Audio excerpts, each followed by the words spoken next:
All right, we're back. We're going to talk about how to transition from law enforcement to corporate security with my buddy Brian. Man, we got a lot to talk about, so let's just jump into it. I mean, you transitioned and you started a long time ago, back when Jesus was a patrolman. You started as a police officer, got into command staff, detective, and then transitioned successfully into the private sector.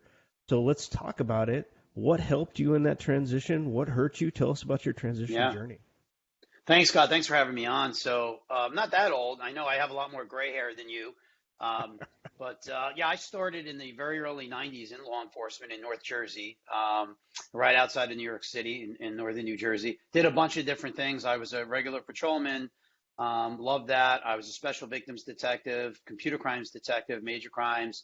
And I was appointed for several years by our county sheriff. I was a deputy chief in our sheriff's department.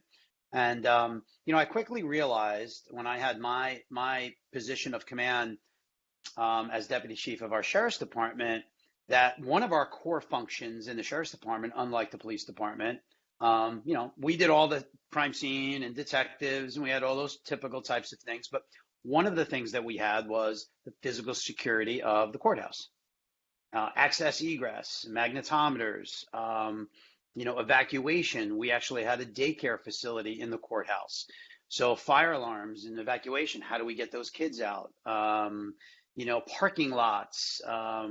Talk about executive protection, but, protection for judges, high risk trials, gang member trials, homicide trials, threats against VIPs and judges. So a lot of things going on in a very, very big courthouse in the most populous county in one of, if not but one of the most densely populated states in America, New Jersey. So I remember saying to my boss, I'm going to join ASIS International. It's not and this isn't a plug for ASIS International, but I will say I owe ASIS International my affiliation and my membership a lot for where I am today, as well as a lot of other mentors and folks that I met through them. But I remember saying to my boss, well, gosh, if we're going to run security for the courthouse and some county facilities, I'm a cop by trade. I'm a special victims detective by trade, computer crimes. What do we know about security? And in typical law enforcement fashion, especially, then early, I'd say mid 2000s, well, what's there to know? We have a badge and a gun, we have a cape, we know it all. And I said, well, I'm always a big believer. And when we coach people at my transition advisors in, knowing what I don't know. And I said, well, I don't know. If I knew it, I would know it. Let me go find it. So I sold security services before I was a cop for a company called Burns International Security Services. Oh, old school. It was before Securitas purchased it 100 years ago. And I remember going to this ASIS conference and I said, I'm going to go check that out. And I quickly went to my first international conference. And one of the big things that hit me, like a splash of cold waters, when I had a very senior executive at a large security company said, I wouldn't hire you. And I said, why? I got a master's degree, deputy chief in a big agency. At that point, I think I had just finished the Harvard Kennedy School for crisis management, one of those executive programs. You go there for 2 weeks for the program, and I almost bought the ring. I went to state college for undergrad, but I figured I had a great resume, and like a lot of folks coming out, I'm like, they're waiting for me when I get out. Like, how lucky are they to get me? And it's that magic number, and everybody out there watching, it's that magic number. Anybody leaving, especially from the Northeast, but all over, they want that magic number, $100,000. I want to make $100,000 when they first get out. That's all I hear. No idea what I'm going to do, but that's what I want to make. Make $100,000. So, I said, why? He says, well, what do you know about this? What do you know about that? What do you know about? And he started naming all those things, and I'm like, well, hey, you see this badge? You see this cape? So he said, when you recognize you don't know what you don't know, come talk to me. And he knows who he is if he's watching. And we're still in touch today, one of my mentors. And that's kind of when that journey started for me. Yeah, we relate so much in law enforcement that we think, oh, the private sector is very similar. And I'm going to take all this stuff that I learned as a law enforcement officer over the last 20 plus years, and I'm just going to apply that, and it'll work. and it's like, apples and oranges, trying to put that square peg in a round Yeah. hole, where you might have similar shapes, but you don't always have the same culture, or you very rarely have the same culture. So how, I think I agree with you. ASIS is a great resource to bring people together as professionals, and and totally encourage people who are watching this that have not transitioned yet. That should be one of your first moves. It's a good resource, and there's tons of help for people who are going to transition. There's certifications, things like that we could get into, but ultimately, I think, and you probably agree with me, bringing professionals together and then having them kind of challenge each other. I had a similar experience. I didn't join ASIS until I was in the private sector, but it was that eye-opening awakening for me. Oh, I actually don't know everything about everything in the private sector. So you mentioned mentorship. How important was that in your transition and eventually, now you're in very senior, and you've held very senior leadership roles at organizations. How important is that to you? Yeah, the mentorship is really important, Scott, to understand, to know what you don't know. I had a senior executive, career private sector guy, great corporate security leader. And he said, there's a lot of crossover, right? Private sector, we do investigations. The private sector, we protect infrastructure. In the private sector, we respond to events. And in the public sector, we do those things. He said, so let me ask you a question. Do you think I could jump in, he said to me, and be the police chief in XYZ agency, or the special agent in charge, or a captain or a sergeant? He says, I do investigations in my company. We respond. We have armed patrol in our campus environments. We have fraud investigators. We do those similar things. Do you think I could be a police chief or a captain or a lieutenant? And I said, no. He said, tell me why. I said, well, the culture is different. The expectation is different. How you manage and lead is different. Civil service versus dealing in HR is different. So many other things are different. Dealing with the community is different than dealing perhaps with corporate stakeholders, different nuanced things, although some of the skill sets are similar. He goes, there you go. He goes, flip that script. So if I can't do what you can do right out of the gate, what makes you think you're going to work 25 years, 20 years, and now you're going to jump in and do what I've been doing for 20 years? He said, so eventually I could learn what you do, and eventually you could learn what I can do and apply those skills. But he said, I want you to flip that script. And I said, okay, I get it.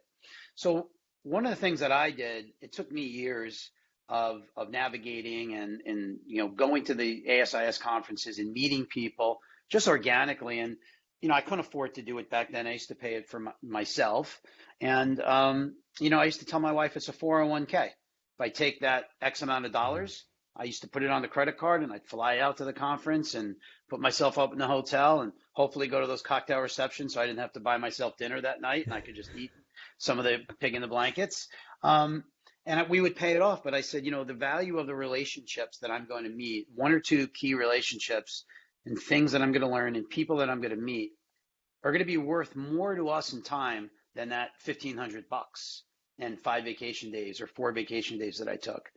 And truth be told, back then, it took me a few months to pay it off, $100 a month, $50 a month. And, I really did get that return on investment. Fast forward, I've been blessed, to be a chief security officer and hold senior level roles. And, I also want to say that, anything that I'm saying here, if anybody looks at my personal LinkedIn, has nothing to do with the company I work for. I speak for myself. I speak for my transition advisors, and I'm not representing any other company or entity. My opinions are my own, and certainly not endorsed or meant to be communicated by any company that I work for or have worked for.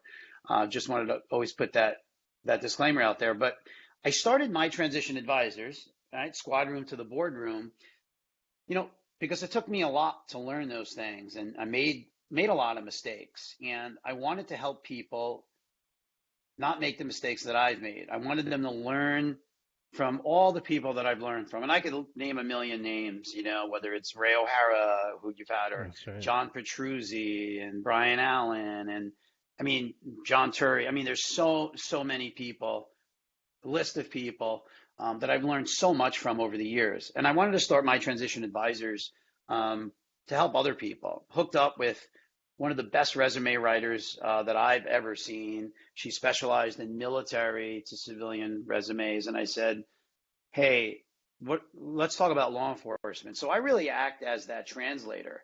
So she does all the writing. She's really, really good at what she does. And then every single client I have a call with. And then our writer, her name, she's on the website on www.mytransitionadvisors.com. And you could read about Tamika. And Tamika and I talk about every single client. And we go over the intake sheet. We go over the resume.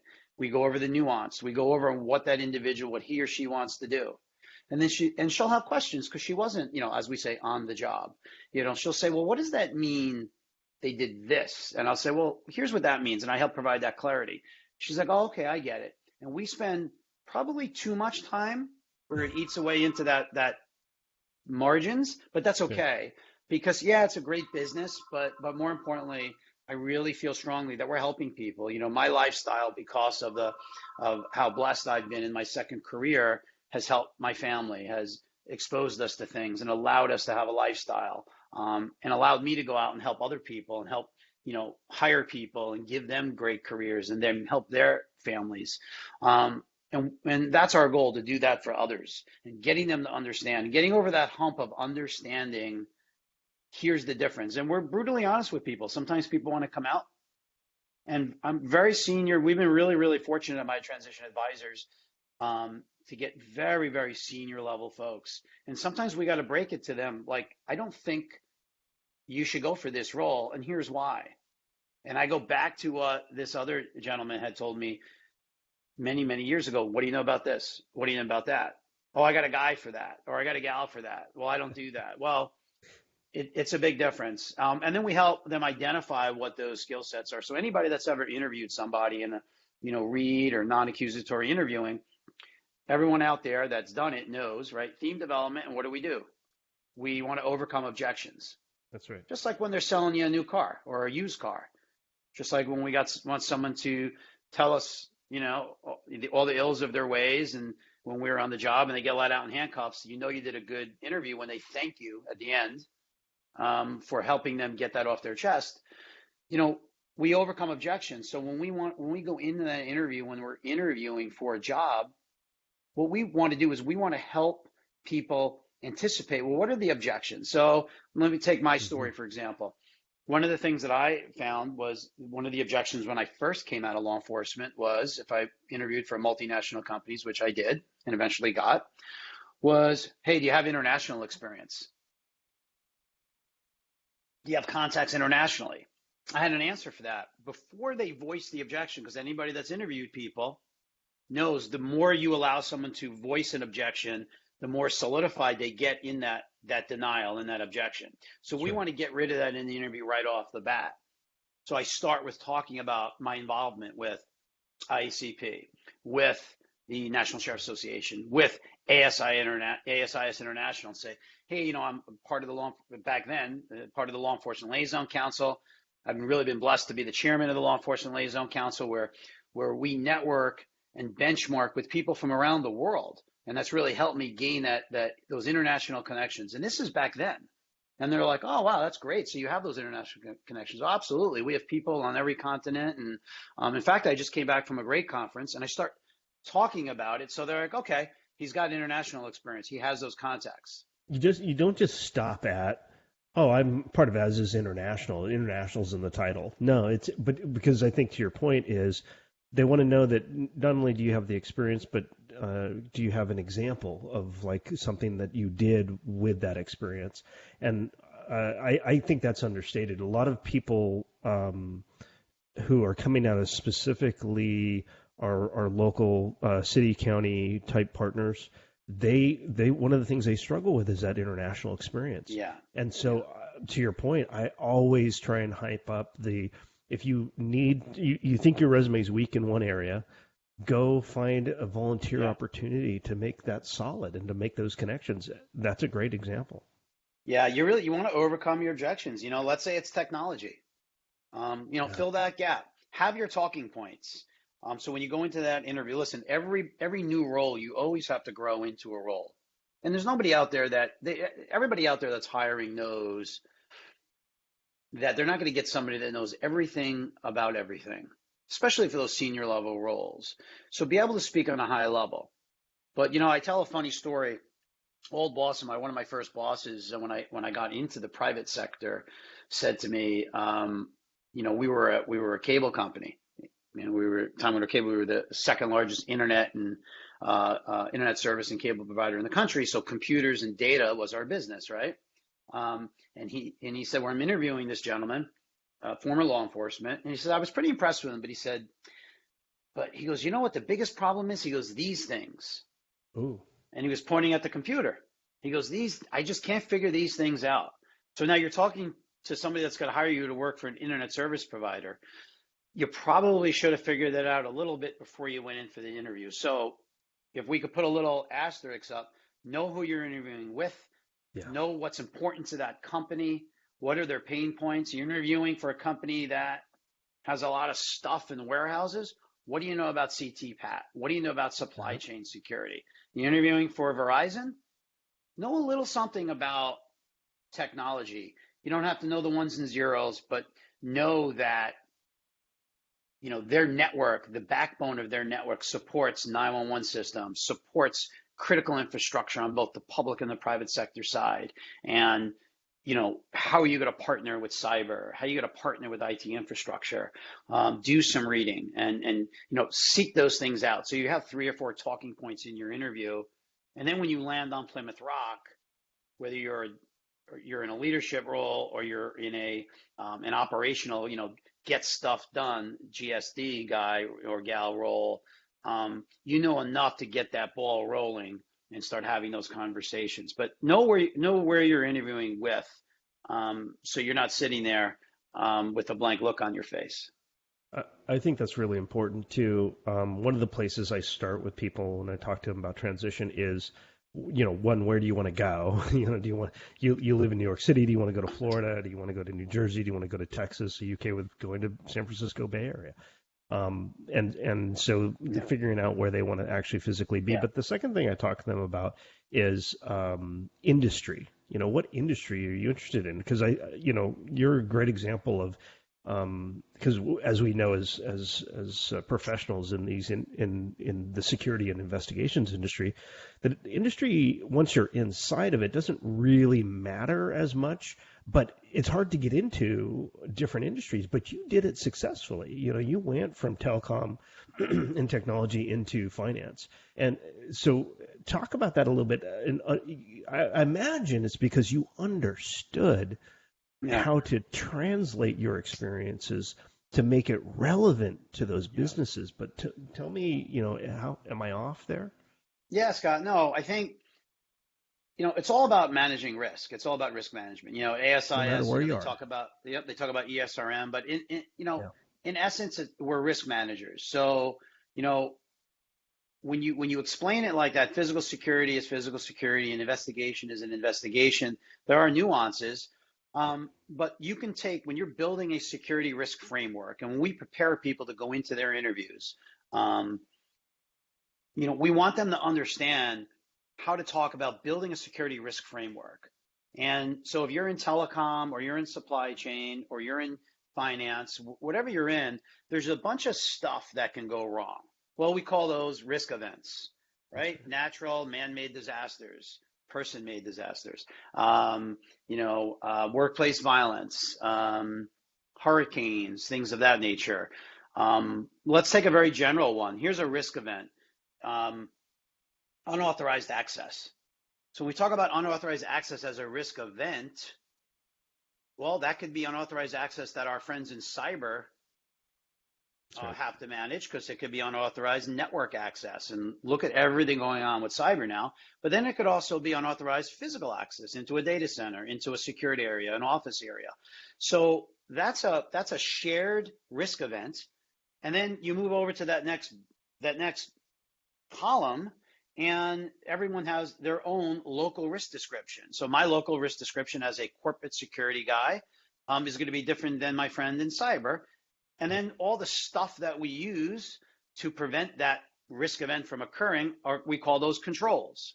So That's right. what are the controls? Well, we have cameras, we have guards, we have access control, cyber, they have all their controls.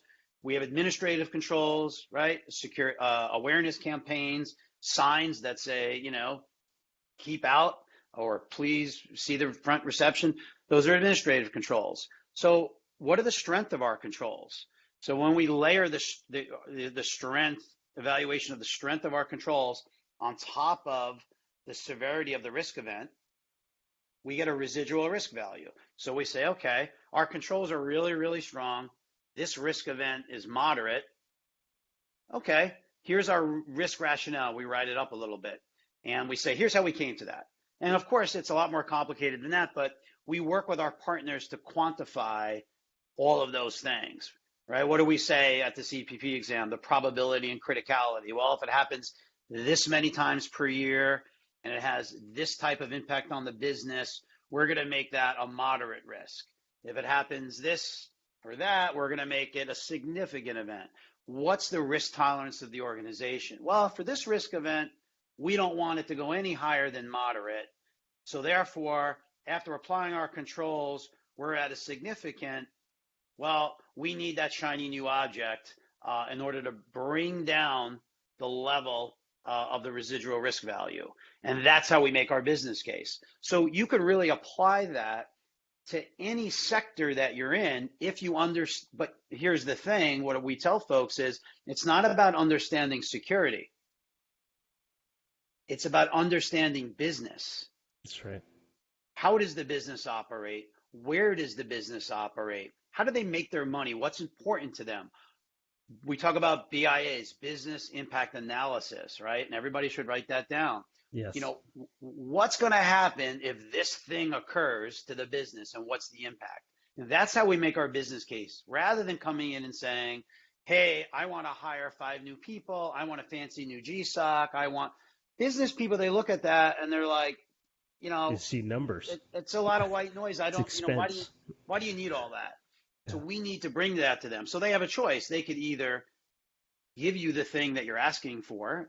That's why you need to write out your risk rationale to lower the level of risk, or they need to accept the risk and a formal risk acceptance and say, okay, I'll sign off on that. I'm not giving you that $100,000 for that shiny new object or whatever it is, the thing that you need, like a new control. We're going to accept the risk event. And we say, thank you very much, Mr. or Mrs. Business Leader. You've formally accepted the risk, but our job is to allow those executives to manage their business with transparency of risk and to make informed risk-based decisions. And when we understand that and you go and you interview for your jobs out there, doesn't matter the industry, if you could speak in terms of creating those business cases and understanding the business, it doesn't matter the area, you're ahead of the game. These are great points that has to be part of your vocabulary when you come into the private sector. All of those things that you pointed out are exactly what they will experience, especially if they're in a physical security role, in a leadership role, because, like what you're saying is we are business leaders and our product or our service or what we engage in is security. We're not security leaders. We're business leaders. Yeah, risk leaders, I think, is a better term that you are bringing up. So, well, if you look at, let's say, your chief marketing officer or somebody that works in marketing, they're not going to be able to create a marketing campaign or branding if they don't understand the business. Who are the clients? Who are they targeting? What is the product? Where does the target operate? When you look at marketing, let's say it's a global firm, they're going to have different messaging. Forget about just different language, but words mean different things, how things are phrased. So they have to be sensitive to the culture, regulatory environment. What can they say? What can't they say? So they have to understand the business. So he or she may have been a marketing major, so they're marketing professionals, but they're businessmen and women. The same thing with security. We're not the company cop. We're cops, or former agents, or former law enforcement who happen to do security, risk, investigations, just like every other business person. So when we sit shoulder to shoulder with them, we want to be perceived as understanding the business. just like they do. So, one of the things I like to do is let's talk about our quarterly earnings report. When our team calls for security, how many security organizations say, hey, let's just do a recap, a huddle on quarterly earnings. Like, where are we as an organization? Where's our company heading? Very, very important to understand those risks. I mean, an example, you'll see some of these very large companies that operate all over the world. How is a global water shortage going to impact risk to the organization? Especially if you manufacture like semiconductors, maybe? All types of things. All types of things that can affect security issues. So it really, really important to go into that, eyes wide open. And we have a lot of talent out there in the law enforcement community. And I think folks sometimes sell themselves a little short by really underestimating the value that we bring. So, we talked a little bit about the gaps that folks have coming out of law enforcement. And whether it's state or local or NCIS or FBI or name the agency. And I also don't want to leave out our friends in emergency services such as fire and rescue EMS. And EMS. I think when we talk about managing crisis and incident command, I think they're fantastic. A lot of what we do in corporate security, we manage life safety, right? Evacuation and fire warden programs. So tremendous amount of talent out there as well. And we've worked with many senior level fire and rescue officials, helping them transition. A lot of great jobs out there for them and opportunities as well. But we talked about some of the gaps, but it wouldn't be fair if we didn't talk about all the tremendous value that folks coming out of the public service brings as well. There's a guy I had the pleasure of meeting up at the Kennedy School called Joe Pfeiffer. Joe was the chief of the FDNY counterterrorism and emergency preparedness and a Harvard fellow. And he wrote a white paper at the Kennedy School. I met him at that crisis management program I attended. He just a wicked smart guy, very well read, couple of master's degrees from Harvard. And he may be watching this. He may be out there. Just a fantastic guy. He's one of these guys, you speak to him for 20 minutes, you want to put in for like continuing education units. He wrote a white paper on how folks in the military and the public sector, they're very, very adept at making quick decisions that have tremendous impact with very little information. Whereas folks that haven't come from those worlds need a lot of information. Anybody watching out there, you're laughing. We've all been on that conference call where you're sitting there saying, oh my God, make a decision. Because coming out of the law enforcement, the fire, the military world, you're doing a size up. Here's the set of facts and circumstances. Okay, boom, boom, boom, boom, boom. We're very, very, very good at that. And we add a tremendous amount of calm, a tremendous amount of value, if channeled right with a knowledgeable business acumen. It's unstoppable, and there's so many talented folks out there that can do that. The other thing I would say for folks that are coming in so that you are successful, you don't want to do this. It's very, very easy when you get out there in the private sector to be frustrated, to say, oh my gosh, make a decision. This isn't a big deal. But you know what? We need to really be mindful of the culture that we're in. And it's not law enforcement. It's not, a building is burning on fire and you're the battalion chief and you're like, okay, I want 5 guys here. Boom, boom, boom, boom, boom. Yeah, you have all the authority you need. And you're not so in the private sector. Because you're really good at that. You can size it up really quick. That's what you do out there. In the private sector, they have the luxury of time because it's typically not life and death. So they don't have to make a rush decision. There's a lot of money involved. There's a lot of brand and reputational risk involved. Decisions sometimes that we make that have reputational or brand risk can impact the stock if it goes viral. So, it's not without justification that sometimes we just need to take a time out. We need to have some discussions. Before we act, we need to say, hey, how is this going to impact us if I want to make a decision? How is this going to be perceived?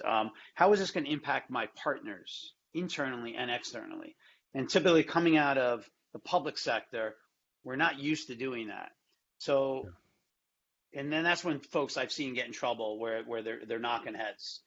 So that's really, really important to go in eyes wide open, knowing sometimes you got to pull those reins back, take a deep breath, watch, listen, learn, and really be deliberate about learning the business, learning the culture, finding those champions that can help shepherd you through that culture as well.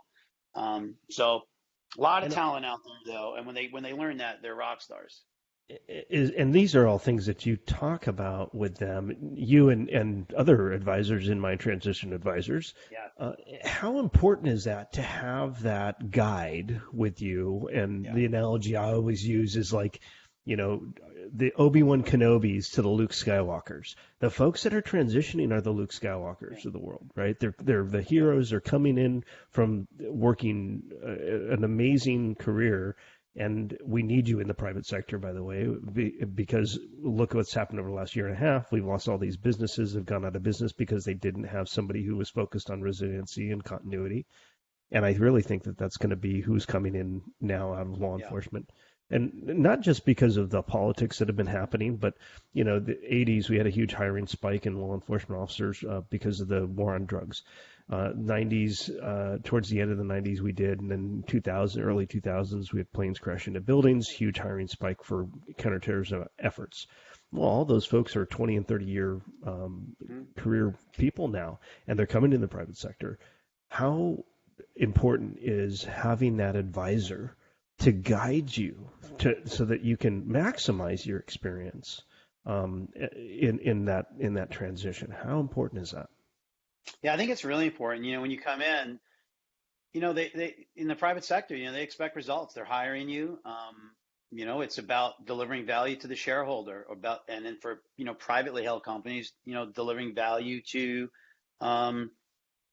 their customers. So being able to come in, do an assessment, and have a 30, 60, 90-day program where you could come in and assess, but you got to have some base hits.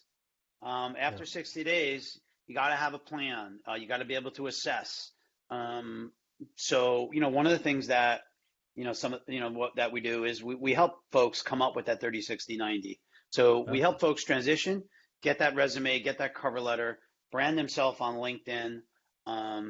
Help them understand how to tackle that phone interview, that initial phone screen, all the way up to that final interview. What are the different things that you're going to want to hit on in that final interview that you're not going to hit on with the initial recruiter with that phone screen? The same thing with how you get to brand your LinkedIn to get maximum visibility, maximum impact. If you look at yourself as a brand, Pepsi or Coca-Cola, you want to brand yourself. So what are those things that you need to do? Those documents are the first thing. Someone says, "Hey, Scott, I got this guy, he or she is hiring. You'd be great for it. Can you send me your resume? It should be ready to go." Somebody said the definition of success is when preparation meets opportunity. You don't want to first be scrambling. And I have guys now and gals now will say, "Oh, well, I got like a year and a half to go. I got like 2 years, so I'm good." Yeah. You never know. So that's when you should start doing it. It's when you should start doing it. And you don't want to have someone say, "Oh gosh, man, if they want to fill this thing in like a couple of months." You never know. Have that conversation. So when you do land on Plymouth Rock, you want to really be able to understand what you need to do to be successful. So we really try to leverage the cadre of experienced folks that we have at My Transition Advisors who have been there and done that, so you don't have to make their mistakes. Yeah. So whether it's templates, whether it's, hey, here's some things to consider, here are the key folks that you should start partnering with when you get there. Those are all the things. One of the things that we just started was Zoom, interview prep, and we've gotten so many accolades. I have a couple of different advisors that are working with us that are helping folks through interviews, and they're doing them from around the country. We have people that are in the federal law enforcement that are stationed overseas, so they're doing it, via Zoom, and they're interviewing so they could secure that job for when they come back, and they're hitting it out of the park. And some of the things that you and I may think are basic, they're like, "Gosh, this was so helpful." From what you wear, even when I interviewed, again, let's go back to that interview. When we're interviewing somebody, like when I was in Special Victims, you're selling them a car. right? Yeah, I'm that's right. developing a theme and I'm selling you why you should speak to me. That's right. Um, and what we wore, we kind of dressed the part. That's right. You Yep. know, if we don't, maybe we not may not want to wear a full suit. We don't want That's to right. have evidence of authority and a badge, That's depending right. on who we're interviewing, because they may get intimidated. But somebody else, we may want to knock them down a peg. Maybe we want them to feel like, oh gosh. So who are we interviewing? How are we going to dress? We want to control our environment, right? You go to buy a car, what do they say? Hey, why don't you guys sit here? The pictures of their kids are face forward. Salesman of the year. So you could see all that. They're controlling their environment. So in a way, when you're interviewing, try to control your environment a little bit as well. Dress for the part. Try to understand who you're interviewing with. Do some searches. They're searching for you. Trust me. That's right. What does Scott do? What would be important to Scott? Maybe you could Google a video that Yeah. you've seen. Let's say you're interviewing with Scott, and you've heard Scott speak, and get familiar with Scott's pace and tone, and some things that are important to him. So, oh wow, that's interesting. Like insider is really important to Scott. Insider threat.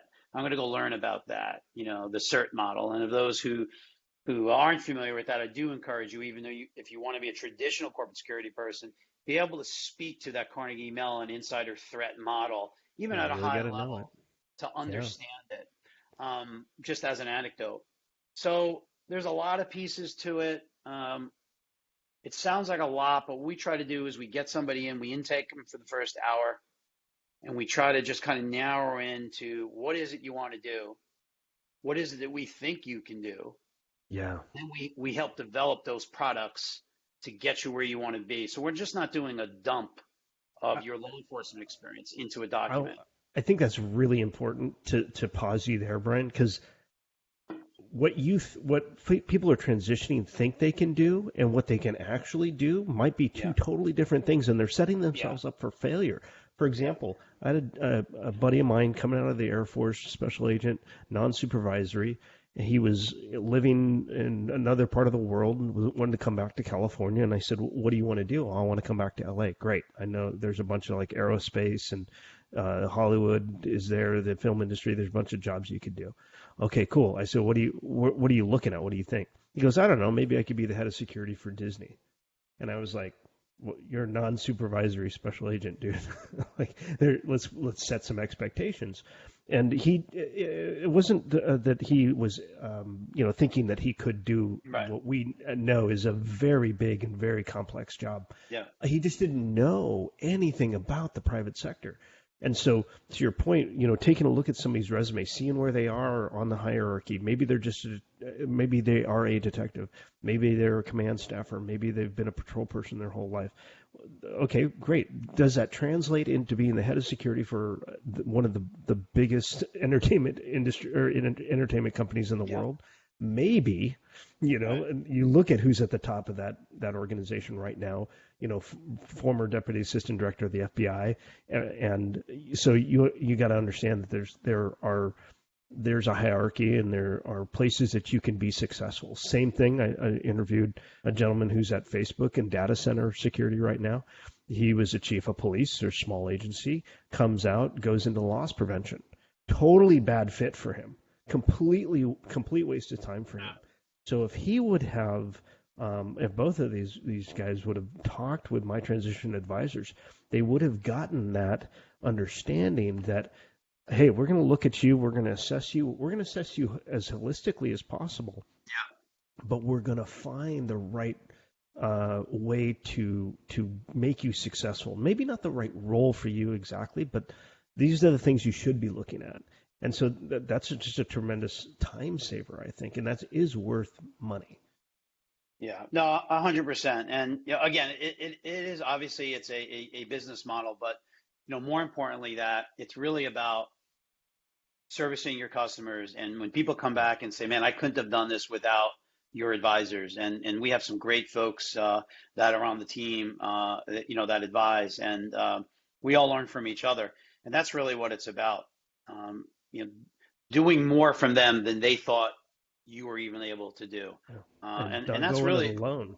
Yeah. yeah, and that's what we do, and we put a lot of time into it. Um, and because we have all these folks that are coming to us, there's so much skill set.